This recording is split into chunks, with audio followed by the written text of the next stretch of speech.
And we've got here the NVIDIA Kal reference platform, or this is a development device, and we're going to take a look at the new global tech demo. Alright, so this is it. It's running on a 1280 by 800 screen, 10 inches, and it's using all 4 processing cores. Did you have that we could take a look at, the processor use?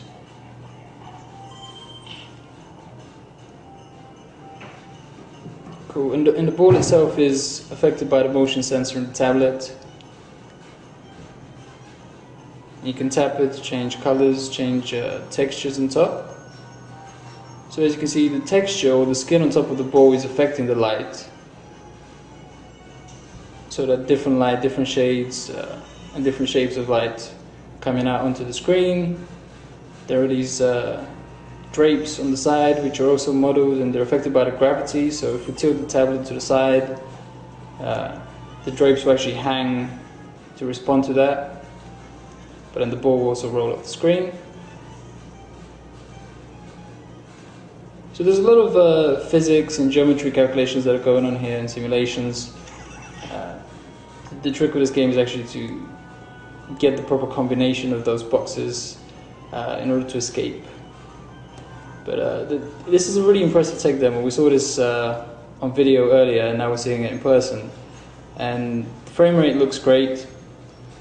Do we have anything showing the frame rate here, or? Not really.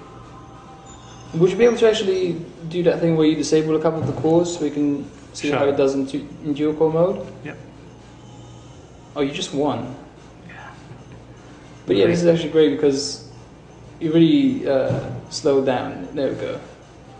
So now the frame rate is at less than 10 frames a second. The two processing cores are being used to the max, but they're not able to handle this, so you do necessarily have to have a quad-core device in order to be able to run this. So what we're going to watch here is a demo of Lost Planet, a desktop PC game.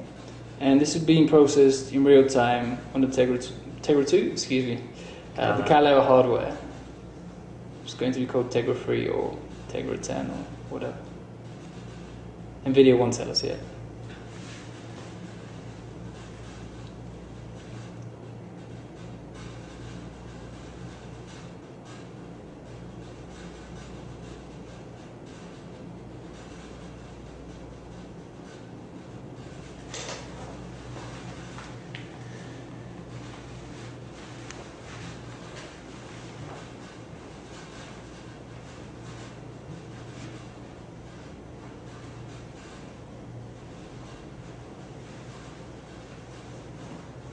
So can you tell us more about what's going on here in terms of the graphics and what being shown? Yeah, it's actually Lost Planet 2, which is a DX11 title that was released for the PC, and it has been ported over to Android. And as you can see, the graphics quality is really good, and we are bringing console and PC class games now to tablet device. And because Kal has a quad-core CPU and a 12-core GeForce GPU, we are able to deliver almost similar graphics performance that you see on a console or a PC now on a tablet device. And how long did it take you to port this over? It didn't take too long for the developers that we were working with, and I think we reached out to them just a couple of months ago, and because the architecture, the GeForce architecture on the PC is similar to what we are using on Kal, they are able to easily port over the game to our platform. Cool. All right. And this is again running at 1280 by 800 resolution? Yes.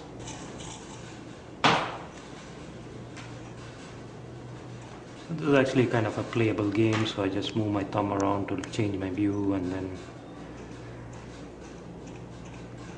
based on the Unreal Engine, game engine, I haven't really played the... Oh, okay, there's a looping mode too, yes. So what game are we looking at here? This game is called Low Damage.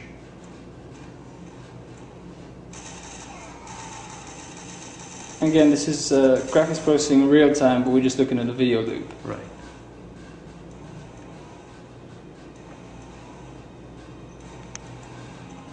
Again, this is just a tech demo. I mean, it's not an actual game, but you can imagine like when games come out, they'll have similar graphics quality and they'll play just as well. on a Kal based device. So yes, about that, we've seen tablets, and this is a tablet reference platform, but do you have any plans to do laptop form factors? If our customers, reach out to us and they want to use this for their laptop form factors, they're more than welcome to do that. Because Microsoft has kind of mentioned that with Windows 8, we saw one demonstrated. Do you think maybe there's a chance for clamshell Android devices that might have both a keyboard and... Well, the ASUS Transformer is already a clamshell kind of device where you can take the tablet out of the keyboard and dock it back. And as far as whether it's going to be Windows based, you should ask Microsoft.